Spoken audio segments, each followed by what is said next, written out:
विद्यार्थी मित्रों, my self Hardik sir Shri Saraswat विद्यालय वापी में आप सौનું स्वागत है।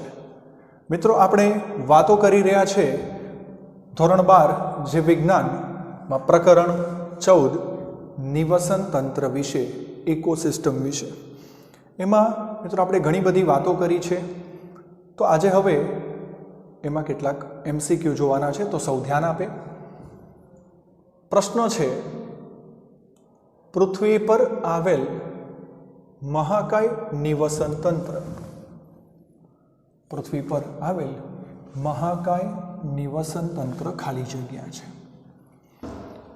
મિત્રો, જુદા જુદા પ્રકારના નિવસન તંત્રોની વાત થઈ, નિવસન તંત્રના કાર્યોની વાત થઈ, બરાબર છે। પિરામિડો જોયા, ઘણી બધી વાતો થઈ છે। તો ઓપ્શન્સ છે રણ પ્રદેશ, તૃણ પ્રદેશ, તળાવ કે દરિયાઈ નિવસન તંત્ર। તો અહીં મહાકાય નિવસન તંત્રની જો વાત કરીએ મિત્રો, તો અહીંયા કયું આવશે? દરિયાઈ નિવસન તંત્ર। દરિયાઈ નિવસન તંત્ર એ સૌથી મોટું નિવસન તંત્ર છે, આપણે એને મહાકાય નિવસન તંત્ર કહીશું। આગળ વધીએ છીએ મિત્રો। આ શબ્દ છે આવ્યો નિવસન તંત્ર શબ્દ કોણે આપ્યો? આ શબ્દ છે, તમને ખ્યાલ છે, આનાથી આગળ આપણે ઇકોલોજી શબ્દ, પરિસ્થિતિ વિદ્યા, બરાબર, ત્યારે ઓડમની વાત કરી હતી, પરિસ્થિતિ વિદ્યા, ઇકોલોજી, ઓઇકોસ પ્લસ લોગસ, આવો શબ્દ ઓડમે આપ્યો હતો। અહીંયા નિવસન તંત્ર એટલે ઇકોસિસ્ટમ શબ્દ જે છે એ કોણે આપ્યો? ટેન્સલી, ઓડમ, લિનિયસ કે ટ્રેસો? તો હમણાં જ વાત કરી તેમ ઓડમે ઇકોલોજી વિશે વાત કરી હતી, લિનિયસ દ્વિનામી નામકરણ। તો આ એજી ટેન્સલી જે છે, ટ્રેસોએ ભૂમિના ઘટકોની વાત કરી હતી, ટેન્સલી, એજી ટેન્સલી જે છે મિત્રો, એમણે ઇકોસિસ્ટમ નિવસન તંત્ર શબ્દ આપ્યો હતો। અહીંયા બીજો પ્રશ્ન બની શકે છે, ઓડમ પરથી યાદ રાખજો, એ ઇકોલોજી વાળા પ્રકરણમાં વાત આવતી હતી, ઓડમે ઇકોલોજી, પરિસ્થિતિ વિદ્યા વિશે વાત કરી હતી। આગળ પ્રશ્ન છે, નિવસન તંત્રમાં શક્તિનું કેવું વહન થાય છે? નિવસન તંત્રમાં શક્તિનું વહન એટલે મિત્રો અહીંયા નિવસન તંત્રના કાર્યની વાત આવે છે। તો નિવસન તંત્રની કાર્યકી વિશે આપણે વાતો કરી છે, એના કાર્યો વિશે વાતો કરી છે। તો નિવસન તંત્રના મુખ્ય બે કાર્યો છે મિત્રો, યાદ કરજો। હા, નિવસન તંત્રના મુખ્ય બે કાર્યો, એમાં શક્તિનું જે છે એ સદિશ વહન થાય છે અને દ્રવ્યોનું ચક્રીય વહન થાય છે। નિવસન તંત્રના કાર્યો, મુખ્ય બે કાર્યો, શક્તિનું એકમાર્ગી વહન, શક્તિનું સદિશ વહન અને દ્રવ્યોનું ચક્રીય વહન, એટલે જે જૈવ ભૂરાસાયણિક ચક્રો છે મિત્રો, એ જૈવ ભૂરાસાયણિક ચક્રોનું ચક્રીય વહન જે છે એ થાય છે। મુખ્ય બે કાર્યો યાદ રાખજો। આગળ પ્રશ્નમાં શું હતું? શક્તિનું કેવું વહન થાય છે? દ્વિમાર્ગી, એકમાર્ગી, એ અને બી બંને, કે આપેલ એક પણ નહીં? તો હમણાં જ વાત કરી તેમ નિવસન તંત્રમાં શક્તિનું સદિશ વહન થાય છે, એકમાર્ગી વહન થાય છે, બરાબર। આગળ વધીએ છીએ અને શક્તિના સ્ત્રોતની વાત કરીએ તો શક્તિનો ઉર્જાનો મુખ્ય સ્ત્રોત સૂર્ય છે। ઉત્પાદકો લીલી વનસ્પતિ એમાંથી ઉર્જા મેળવે છે, તમને ખ્યાલ છે, અને એનું પ્રકાશ સંશ્લેષણની પ્રક્રિયા દ્વારા સૌર શક્તિનું રાસાયણિક શક્તિમાં રૂપાંતરણ થાય છે। તમે જાણો છો પ્રકાશ સંશ્લેષણની પ્રક્રિયા, તો સૌર ઉર્જાનું રાસાયણિક શક્તિમાં સંચિત થાય છે। આગળ વધીએ। ઉત્પાદકોથી શરૂ થતી આહાર શૃંખલા, મિત્રો નિવસન તંત્રમાં જુદા જુદા પ્રકારની આહાર શૃંખલાઓ છે અને આ બધી આહાર શૃંખલાઓ ભેગી મળીને મોટી આહાર જાળ રચે છે, જેને આપણે ફૂડ વેબ કહીએ છીએ। શું કહે છે? આહાર જાળ એટલે કે ફૂડ વેબ। તો નાની નાની આહાર શૃંખલાઓ ભેગી થાય અને આહાર જાળ એટલે કે ફૂડ વેબની રચના થાય છે। તો અહીંયા પ્રશ્ન જે છે મિત્રો, ઉત્પાદકોથી શરૂ થતી આહાર શૃંખલા કઈ? નિક્ષેપ દ્રવ્ય આહાર શૃંખલા, ચરણ આહાર શૃંખલા, એ અને બી બંને, કે આપેલ એક પણ નહીં. તો મિત્રો અહીં આહાર શૃંખલાની જો વાત કરીએ તો બે પ્રકારની ચરણ અને નિક્ષેપ દ્રવ્ય. તો જે ચરણ આહાર શૃંખલા જે છે ગ્રેઝિંગ ફૂડ ચેન મિત્રો, તો એ ઉત્પાદકોથી શરૂ થતી જે છે એને આપણે અહીંયા કહીશું ચરણ આહાર શૃંખલા. બરાબર છે? ચરણ આહાર શૃંખલા જે ઉત્પાદકોથી શરૂ થાય છે અને વિઘટકોથી શરૂ થાય એટલે બેક્ટેરિયા, ફૂગ, તો એ વિઘટકોથી શરૂ થાય એને કહેવાય નિક્ષેપ દ્રવ્ય આહાર શૃંખલા. વાતો પણ આપણી થઈ છે મિત્રો, યાદ રાખજો. નિક્ષેપ દ્રવ્ય આહાર શૃંખલા જેને આપણે અહીં મૃત દ્રવ્ય એટલે એમાં મૃત પ્રાણીઓ અને વનસ્પતિના ઘટકો હશે, મૃત દ્રવ્ય આહાર શૃંખલા પણ કહીશું. તો બે પ્રશ્ન બીજા બની શકે છે. અહીં પ્રશ્ન શું હતો? ઉત્પાદકોથી શરૂ થતી આહાર શૃંખલા જે છે એ છે ચરણ આહાર શૃંખલા.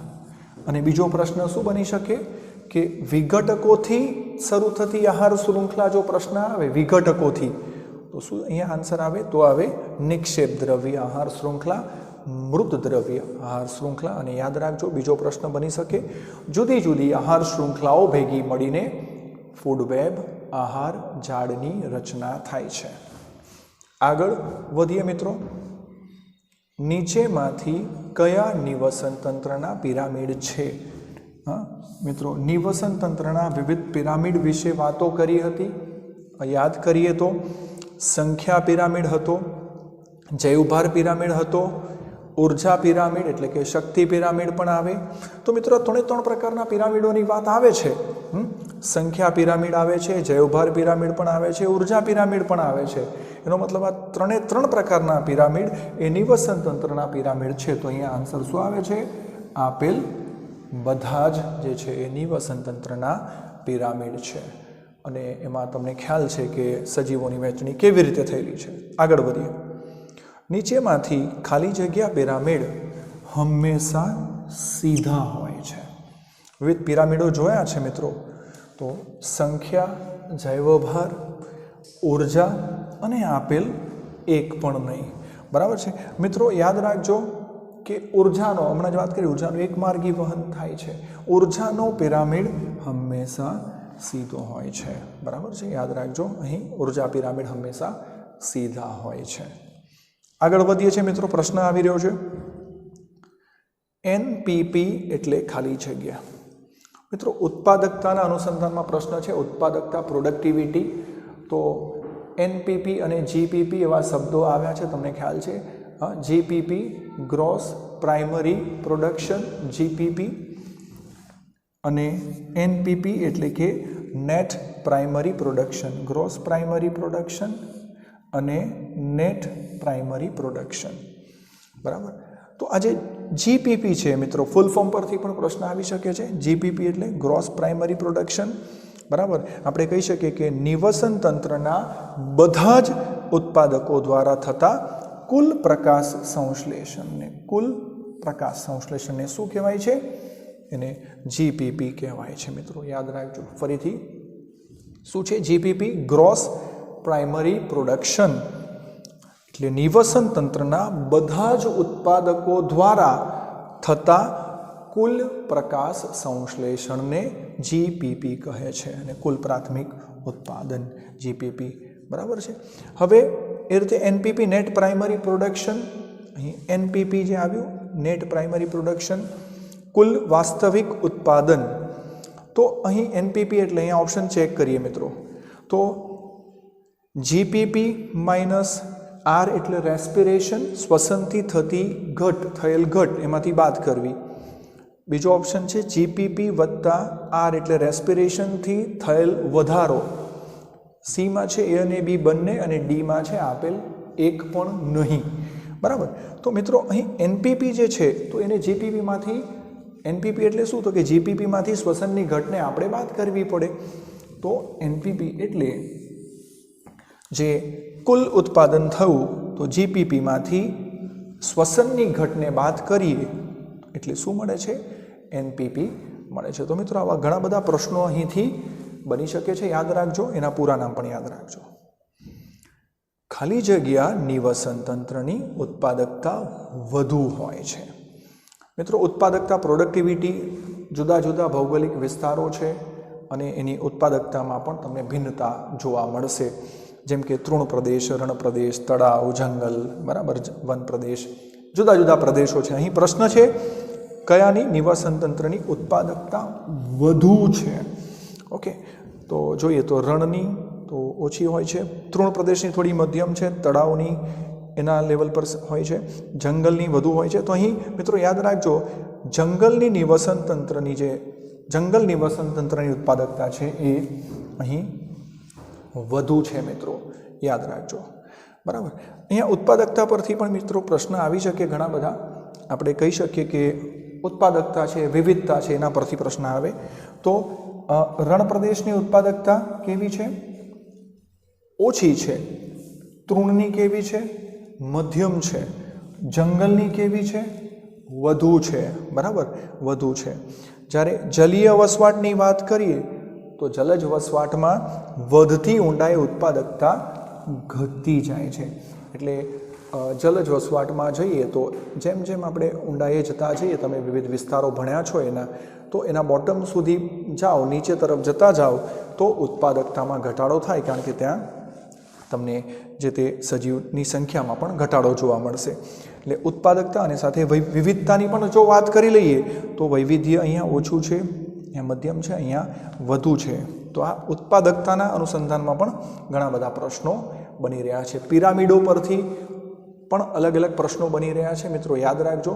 તો અહીં ખાસ જે પ્રશ્નના સ્ત્રોત છે એ વિવિધ પિરામિડો છે અને આ ઉત્પાદકતા પરથી પ્રશ્નો આવી રહ્યા છે. તો આનો સ્ક્રીનશોટ લઈને લખી દેવું. મિત્રો આગળ વધીએ. હવે પ્રશ્ન છે,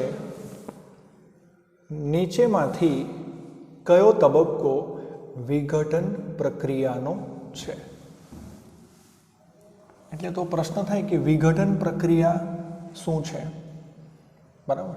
તો આપણે મિત્રો જોયું ને કે ઉત્પાદકો, ઉપભોગીઓ, એમાં સૂક્ષ્મ ઉપભોગીઓમાં એમનો રોલ છે. વિઘટન પ્રક્રિયા ખૂબ જ જરૂરી છે મિત્રો. જેટલું મહત્ત્વ ઉત્પાદકોનું છે, જેટલું મહત્ત્વ પૃથ્વી પર લીલી વનસ્પતિનું છે, એ પ્રકાશ સંશ્લેષણ કરે છે, એટલું જ મહત્ત્વ અહીંયા વિઘટન થવાની પ્રક્રિયાનું છે.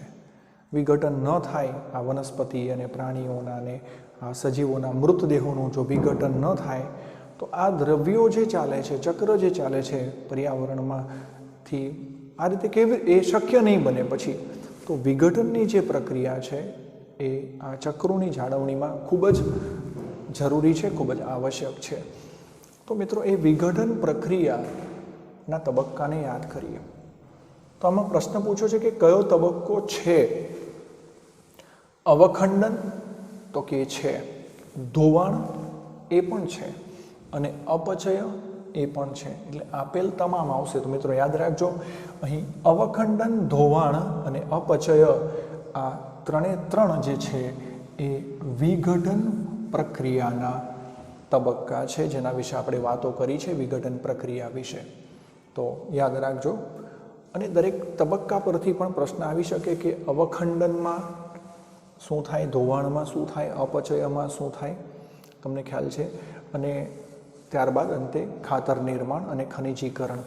વિઘટન પ્રક્રિયાને મિત્રો કંઈક આવી વાત થઈ હતી, તમે યાદ કરજો કે જટિલ કાર્બનિક ઘટકોનું, જટિલ કાર્બનિક દ્રવ્યોનું સરળ કાર્બનિક દ્રવ્યોમાં રૂપાંતરણ અને ત્યારબાદ સરળ કાર્બનિક દ્રવ્યોમાંથી અકાર્બનિક દ્રવ્યોમાં રૂપાંતરણ અને અકાર્બનિક દ્રવ્યોમાંથી ત્યારબાદ એનું ખાતર નિર્માણ અને ખનિજીકરણ થાય.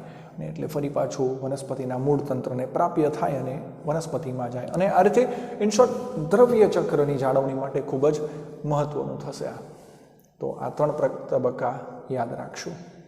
આગળ વધીએ. પ્રશ્ન છે, ખાલી જગ્યા નિવસન તંત્રમાં ઉત્પાદકતા વધતી ઊંડાઈએ ઘટે છે. હમણાં મિત્રો વાત કરી કે જુદી જુદી ઉત્પાદકતા વાત કરી, જુદા જુદા પ્રદેશોની વાત કરી, રણ પ્રદેશ, તૃણ પ્રદેશ, જંગલ પ્રદેશ, એના વિશે વાત કરી, હમણાં પ્રશ્નો જોયો.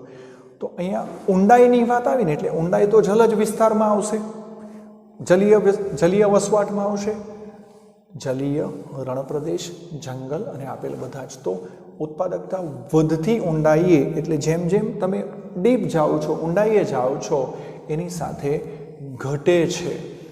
તો કયું આવશે અહીં?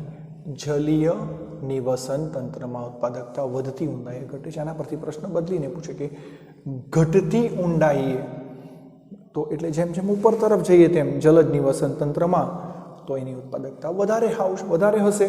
એટલે આના પરથી એક પ્રશ્નમાંથી બીજો પ્રશ્ન બની શકે છે. અહીં આગળ વધીએ મિત્રો. વાસ્તવિક ઉત્પાદકતાનું માપન શેના આધારે થાય છે? હમણાં જ આપણે ઉત્પાદકતા પ્રોડક્ટિવિટી વિશે વાતો કરી, જીપીપી, એનપીપી બધી વાતો થઈ મિત્રો.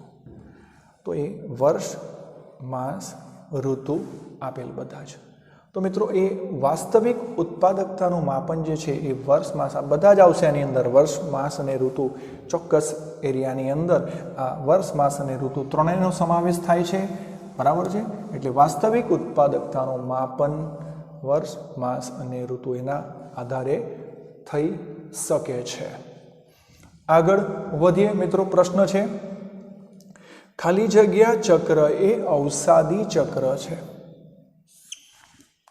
Carbon, nitrogen, oxygen, phosphorus. મિત્રો અહીં જૈવ ભૂરાસાયણિક ચક્રોની વાત કરીએ. આપણે જોયું નિવસન તંત્રના મુખ્ય બે કાર્યો, શક્તિનું સદિશ વહન અને દ્રવ્યોનું ચક્રીય વહન. એમાં જૈવ ભૂરાસાયણિક ચક્રોને યાદ કરીએ તો એમાં વાયુ ચક્ર અને અવસાદી ચક્ર. તો જે વાયુ ચક્ર છે, જે ગેસિયસ સાયકલ જે છે મિત્રો, તો એનો સ્ત્રોત જે છે હવા છે. બરાબર?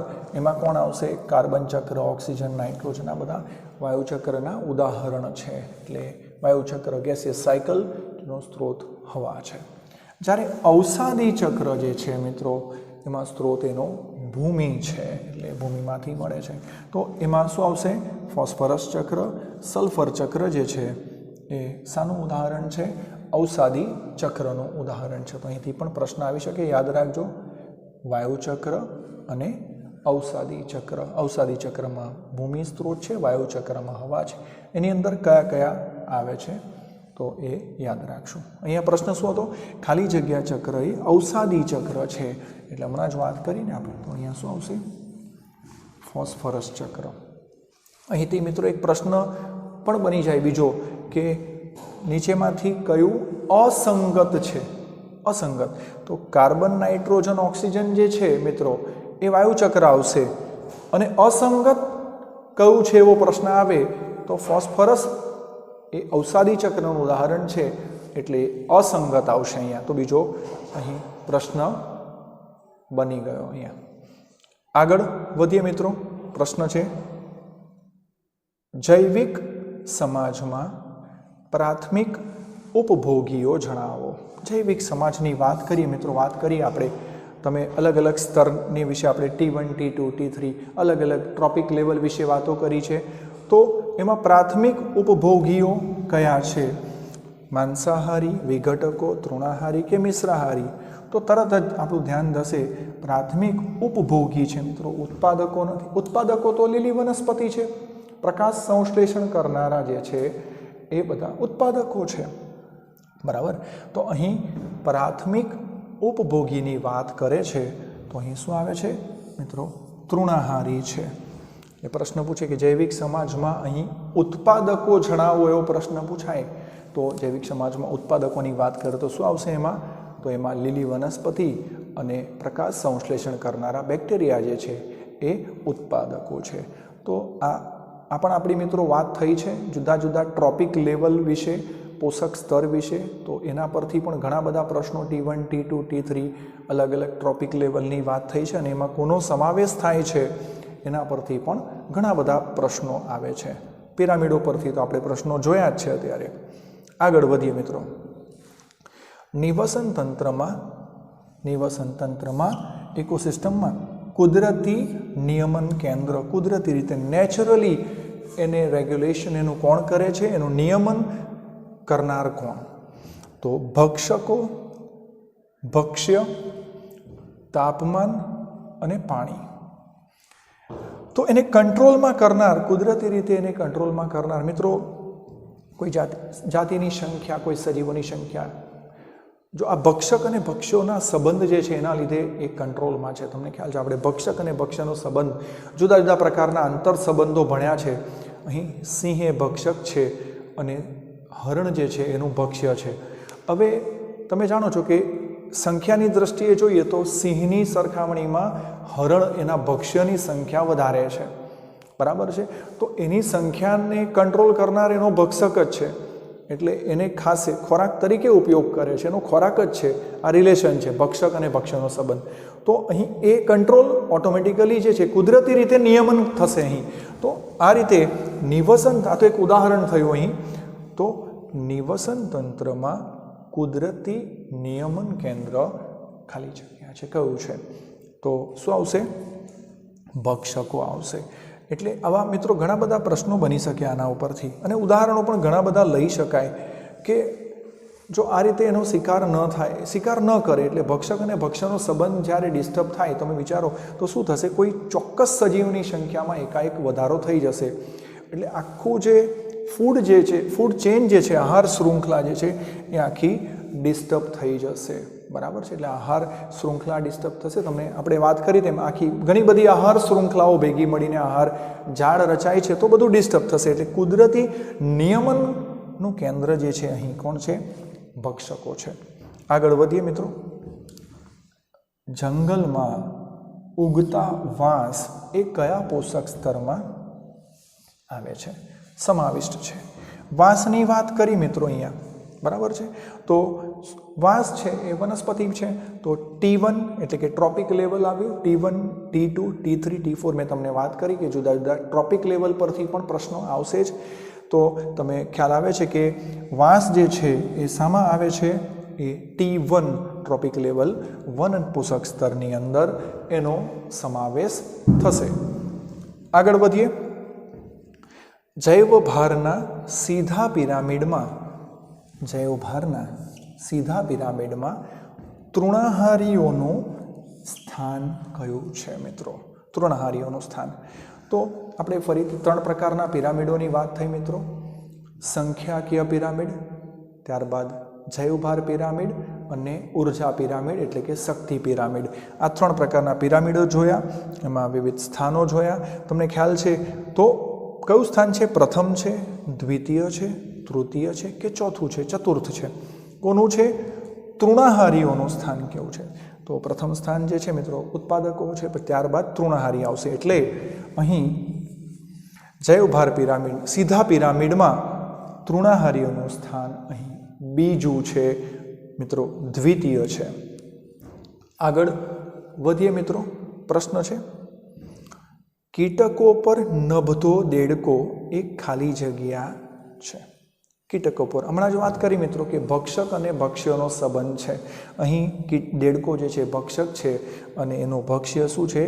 કીટક છે, બરાબર. તો એમાં વિઘટક, દ્વિતીયક ઉપભોગીઓ, તૃતીયક ઉપભોગીઓ કે રૂપાંતરકો? તો વિઘટકો અને રૂપાંતરકો તો નહીં આવશે, બરાબર. તો કીટક પર નભતો દેડકો જે છે મિત્રો એ શામાં આવે છે? અહીં એ દ્વિતીયક ઉપભોગીઓમાં સમાવિષ્ટ છે. તો મિત્રો તમે જોજો અહીંયા ઘણા બધા પ્રશ્નો, એટલે પોષક સ્તર પરથી પ્રશ્ન આવી રહ્યા છે, બરાબર. ઉત્પાદકતા પરથી પ્રશ્નો આવી રહ્યા છે, પિરામિડો પરથી. તો આ પ્રશ્નોના જે સ્ત્રોત થયા, પિરામિડો, ઉત્પાદકતા વિશે, પ્રોડક્ટિવિટી વિશે અને જુદા જુદા પોષક સ્તરો વિશે. અને બીજા પ્રશ્નો આવ્યા અહીંયાથી, ક્યાંથી આવ્યા? વિવિધ ચક્રો વિશે, વાયુચક્ર, અવસાદી ચક્રો, ચક્રો પરથી પણ ઘણા બધા પ્રશ્નો, અને એકમાંથી બીજા પ્રશ્નો અહીં બની રહ્યા છે. ઘણા બધા પ્રશ્નો આ રીતે બનશે. તો આનો મિત્રો સ્ક્રીનશોટ લઈને લખી લેવું.